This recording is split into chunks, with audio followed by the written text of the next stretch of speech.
Before we get started with today's interview, just a quick reminder, click the thumbs up, make sure you subscribe, and ding the bell so that you don't miss any of the great interviews that we have coming up.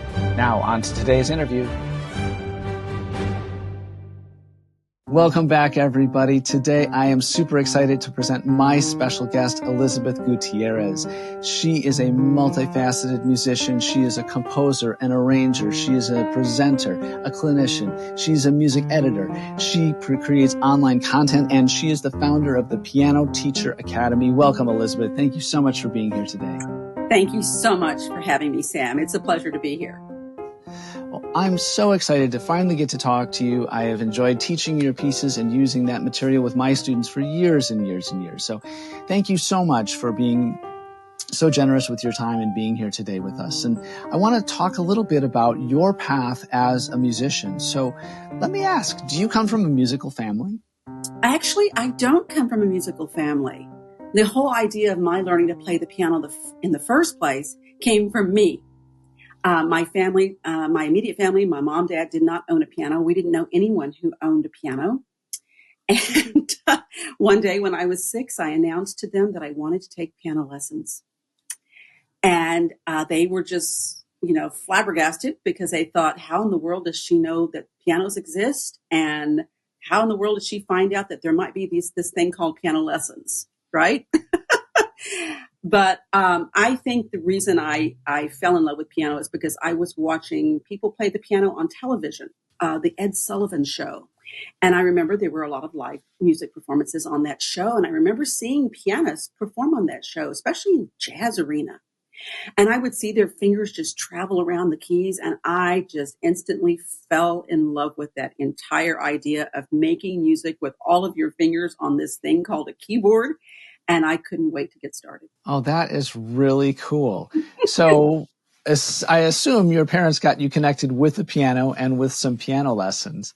Absolutely, they did. I think my mother went straight to the classified ads in the newspaper and pointed on somebody, found somebody, and that's how I got started. And thankfully, my very first teacher had pedagogy lessons at the University of Texas at Austin. And she was well-versed in teaching and training. And I just fell right into the correct hands at that time. Wow, that is wonderful. Talk to me about those early lessons. What inspired you? What engaged you? What drew you in the most in those lessons? I think it was sound and being able to create these unique sounds at the touch of a finger. And I do remember as a young kid, I started with the John Thompson, teaching, middle C position, teaching little fingers to play. And I remember thinking, okay, yes, I can play quarter notes and things, but boy, I just couldn't wait to play fast. That was my dream. One day, when will that be that I can start playing fast? And I think that sentiment is shared by many, many students. So, and of course, my teacher at that time had numerous students in her studio, and I got to see students of all ages and abilities perform. I had group lessons as a child as well.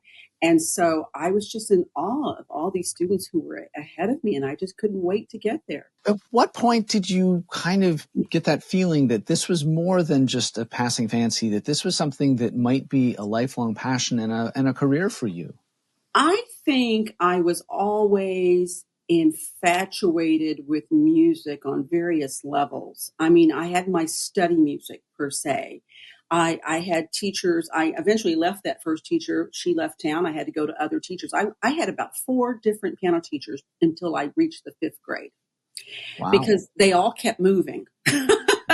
And so it was only into the 5th grade that I finally had a steady teacher until I graduated from high school. And I think I credit my teachers with exposing me to so much interesting music of all styles and genres. I got involved immediately with duet playing, which absolutely felt fantastic to play either with my teacher or with a partner, because all of a sudden you were augmented into a different sphere of music. There were just more sounds. You had a little orchestra coming out of the piano, and that was just very exhilarating. And I was introduced to classical music. I had no exposure at home to classical music. My father did listen to some jazz. I remember that happening, but I had absolutely no exposure. But I have to credit my teacher in the 5th grade, very much a classical approach, introducing to me to a lot of classics. a lot of live music was introduced to me at that time. She would have chamber musicians come and play for her studio. Wow. And so I would see piano trios being performed live, Beethoven piano trios, whatever it might be. And I was just mesmerized with all the possibilities, the role that the piano could play in music. So I was really fortunate to grow up in that kind of environment. That is amazing that you had those experiences and that instructor provided all of those experiences for you. That is so She cool. did. Absolutely. She was just fantastic, opening the doors in many ways. At what point did you start composing? I really never intended to be a composer per se early on, especially during college and all of that. I think I tinkered around with it. I remember we were required to do that when I took counterpoint classes and things like that as a graduate student, and I did it, and I thought I did okay.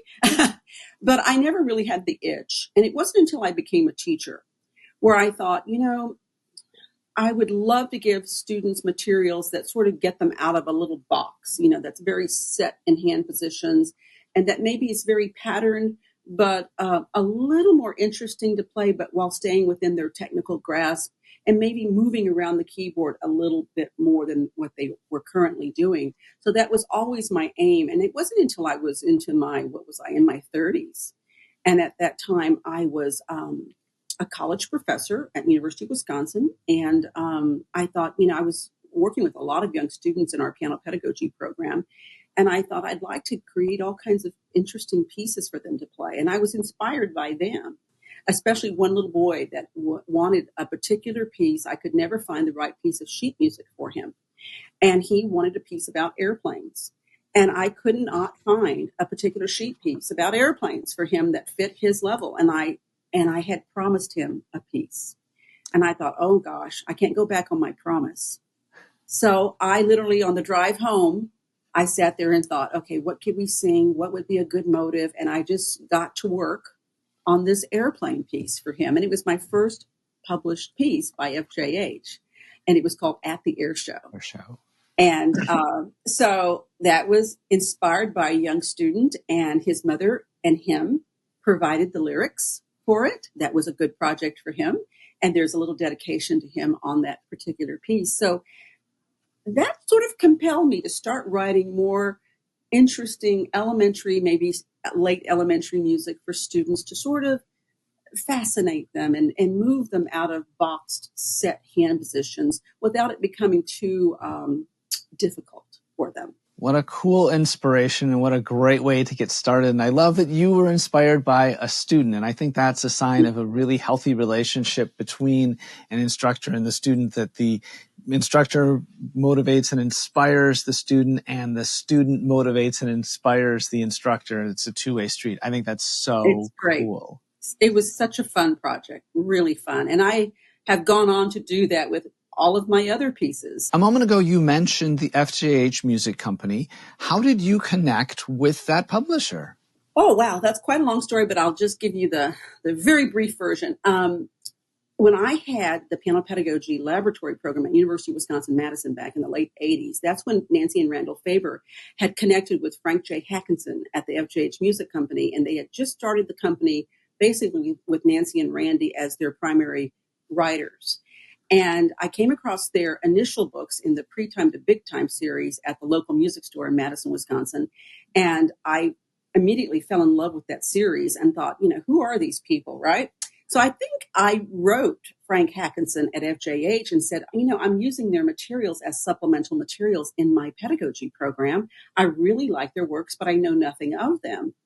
Well, he immediately began to put me on his new issue list and sent me all new issues to always use in the PED program.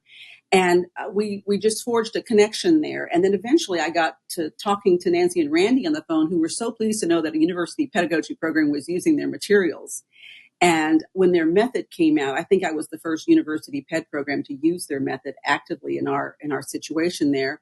And so we just started a relationship at that time, and it continued to grow and grow until eventually Frank Hackinson hired me as the first in-house editor of FJH Music Company. How cool. Yeah. And then I continued to work with Nancy and Randall Faber and many other writers like Timothy Brown, Kevin Olson, Melody Bober, Gwen Rossi, they were all there at that time. And it was just a wonderful, wonderful experience to work with these fantastic composers.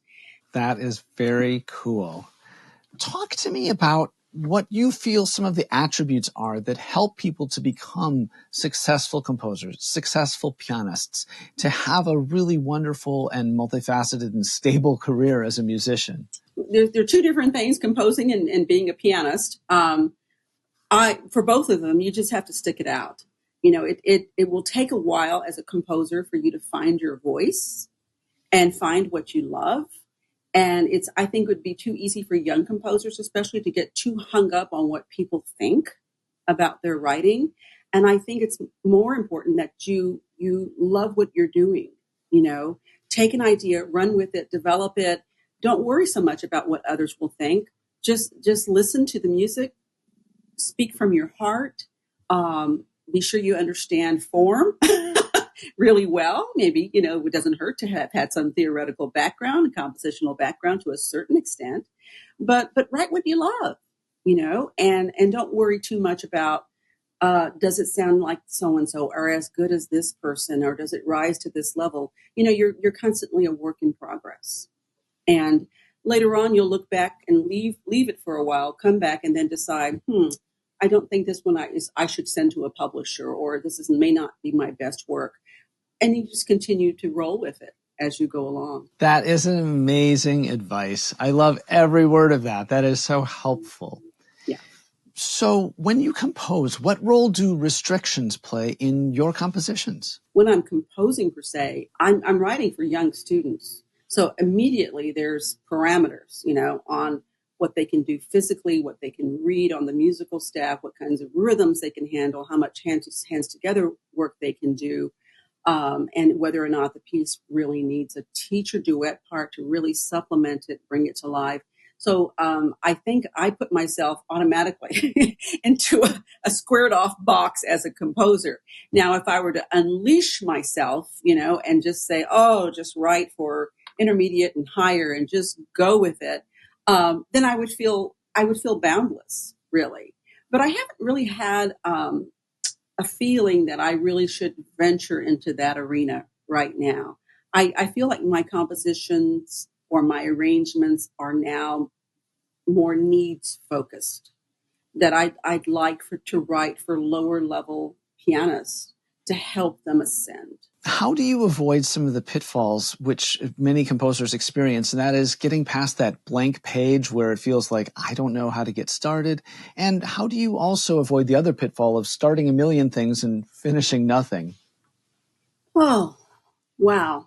Okay. Well, one thing I do, and I hope that some of my I tell this to my young students, is try not to force it, when the energy strikes, when the ideas strike, go to the piano, take your pen and paper or take your iPad or whatever, and first get it into the fingers, and you're not going to complete a piece in one sitting.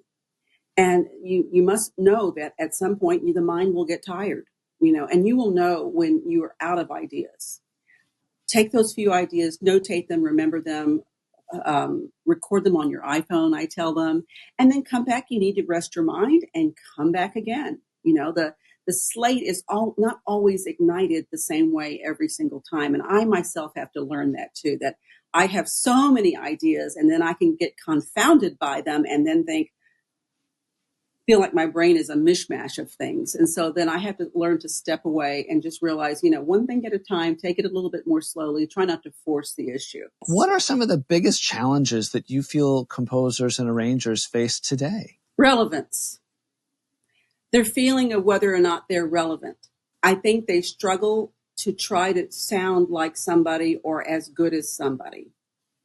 And what they need to do is to like what they write and avoid comparisons and just run with it and continue to develop your sense of craftsmanship without comparison to anyone else. Oh, that is really good advice. I love that. You've told me you do lots and lots of different things, that you are both a composer and a pedagogue and a lecturer, and you're doing online webinars, and you are a music editor. So you get to wear a lot of hats. It's a very multifaceted career. How do you feel about that? Do you feel like, hey, this is wonderful, I get to do all of these different things? Or do you feel like, oh, I wish I could just do that one thing? I am feeling a little these days, a little spread out. There are I'm a visionary, and I have some visions of things I'd like to do while I still can do it. And so I am gradually sort of pushing aside attention on other things to focus more on the things I think require more time and energy and priority at this point in my life. Um, so yeah, it is a constant balancing act. But I think as you get older, you begin to realize where your priorities lay, and you begin to feel like I can let this go, I can let that go, and make your adjustments as you go on, and not feel badly about it. But no, as far as having all the multifacets, boy, it's created a lot of variety in my life. I never get bored. It's a lot of enjoyment. Everything's musical. I mean, how can you debate that? I mean, it's everything I do is based in music, and it's all quite fascinating all the time, and that's what I love about it. Oh, that's really cool. Are you willing to talk to us a little bit about your work with the Piano Teacher Academy? Sure. Yes. The Piano Teacher Academy came about kind of almost like an accident. I was doing some live streams way back in the day before Facebook Live.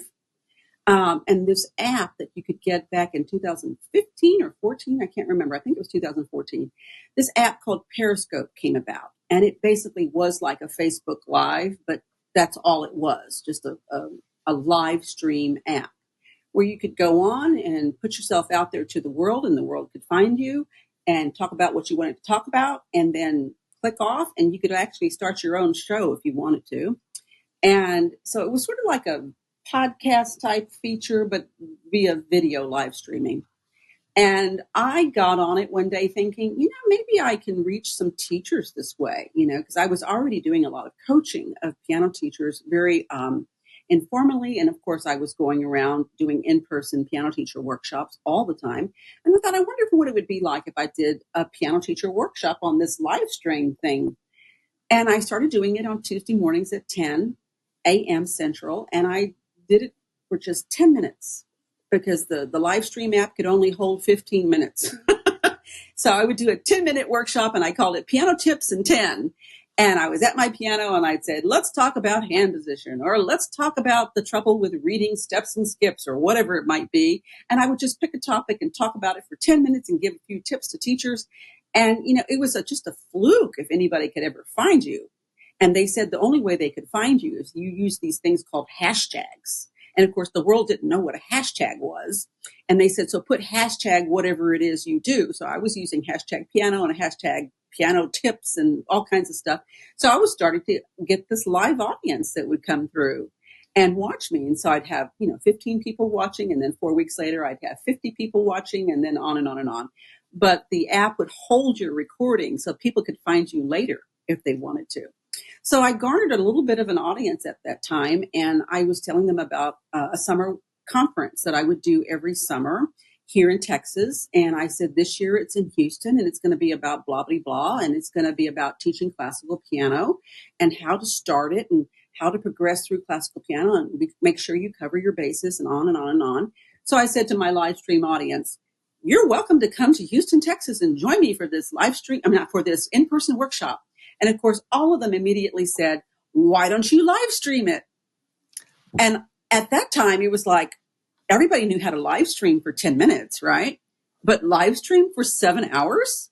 And I thought, well, I don't know if I can do this. So what I ended up doing was I ended up video recording the entire 7-hour workshop in one take. Wow. And that included performing of about 125 piano pieces, excerpts basically, and dividing them into logical units. And I found an online learning management system that could, help you produce online courses. And I just purchased that and put it up there as a online course.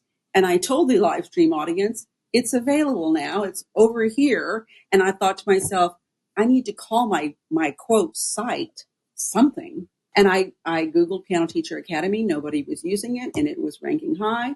So I said, I'll just call it pianoteacheracademy.com, and they can go over there and watch that conference. And that's how Piano Teacher Academy started. And from there, I went on to do weekly webinar workshops. And so now I have all of those recordings of all of those workshops housed at pianoteacheracademy.com. So teachers now have a video library that they can access when they have a problem teaching reading, or if they have a problem teaching technique or repertoire, whatever, different topics. I have everything organized there. So, and then from there, we've gone on to do these, instead of doing these in-person conferences, we do virtual conferences. We just gave one this year in 2024. Wow. What an amazing and cool resource that is. We'll make sure we link it down in the description to this video so that our viewers can find your website as well. Thank you. Thank you. Could you tell us a little bit about your forthcoming project, pianopassport.com? Sure thing. Piano Passport is the umbrella company for Piano Teacher Academy and other subsidiary functions. And one of the new developments is coming out with sheet music that we're going to be doing, sheet music that really meets the needs of piano teachers and piano students. And so we'll be debuting that particular sheet music site, which you can access at pianopassport.com. And we'll be doing that debut probably sometime early fall. And right now, if you visit pianopassport.com, you can get on the waiting list to learn all about that debut when it comes to be. Excellent. We'll make sure we link that in the description of this video as well. Thank you for telling us about that. That sounds like it's going to be an amazing resource. Yes, we're very proud of it. That is excellent. Well, I just have one more question for you today, and that is, what do you hope to be known for? I hope to be known for being a very fine musician. Yes, I wear a lot of hats, but I think of myself first and foremost as a musician who can perform at the piano, who can talk about music in a lecture, who can compose a piece of music, who can arrange a piece of music, who can help others with the teaching of music. Just an all-around, comprehensive, very fine musician. Oh, that's wonderful. And I think you are certainly achieving all of that. Elizabeth Gutierrez, thank you so much for being here with us today. My guest has been composer, arranger, online presenter, and founder of Piano Teacher Academy, Elizabeth Gutierrez. Thank you so much for your time today. Thank you so much, Sam. It's been great being here. Thanks for inviting me. Absolutely.